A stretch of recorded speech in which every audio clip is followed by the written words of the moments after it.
All right, DeMarco Murray, DeMarcus Murray, Earl Campbell, Earl Cabell. The Voice has a case of name confusion tonight. But we start with that fraternity chant that you've all heard by now. Here is your viewer's voice. A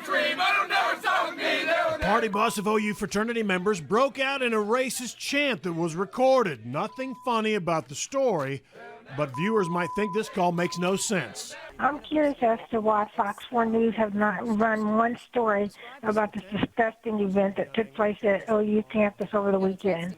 Anytime a black man does something, you guys jump on it to report it. So clearly that viewer not watching. Many others were. How did these guys learn this song? That song was something that had to have been around for quite a while. Some are saying 3 or 4 years. Why is it they making such a big thing over these little young 18, 19, and 20-year-olds that done made a mistake by saying something inappropriate? That's all. We do that every day, say stuff inappropriate. Because I think they're only saying they're sorry because they got caught and they're being expelled. You know, you ever heard of a person's constitutional right to freedom of speech? Yes, they are like that. That's why they did this. They are scum of the earth. They are racist. This is a word we use all day, every day, in the barber shop, up and down the street. You know, I think my people has completely lost their mind. The attorneys got involved this week in the Grapevine police shooting of an unarmed man on the side of the road. And there was this man lying on the ground. A woman claims she came up on the scene just after the shooting and that the officer left and it was just her and the wounded man. Police essentially say that's a fantasy. I think she's been coerced into lying to the press and to everybody else. Give me a break. Domingo Garcia, you're nothing but another Al Sharpton. You're a race baiter. A Fort Worth toddler was rescued from his smoke-filled home, left alone with a burning pan on the stove.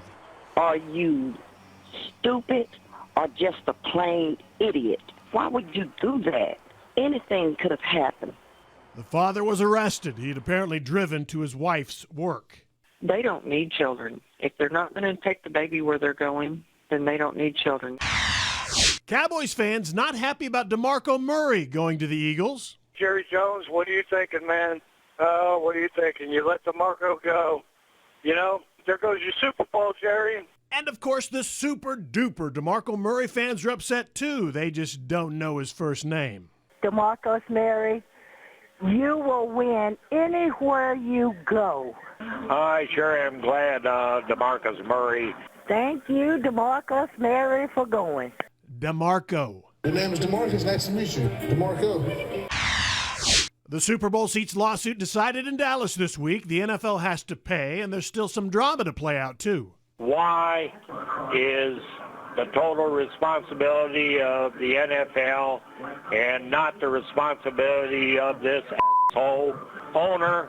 Mark, during a Super Bowl, the stadium belongs to the NFL. The local team and owner have zero final say about Super Bowl setup. The seats trial was held at the Earl Cabell Federal Building in Dallas, but for some reason, people are having trouble. It used to be Earl Campbell Building. No, David, no. They changed it. I don't know why. Earl Cabell was the mayor of Dallas when President Kennedy was assassinated. His dad was Dallas mayor, and so was his grandfather. But I grew up here in Dallas.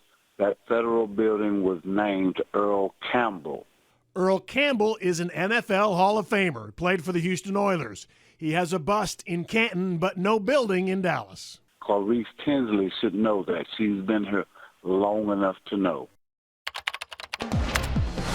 All right, I give. 214-720-3103 or send an email to me, Earl Campbell, at fox4news.com.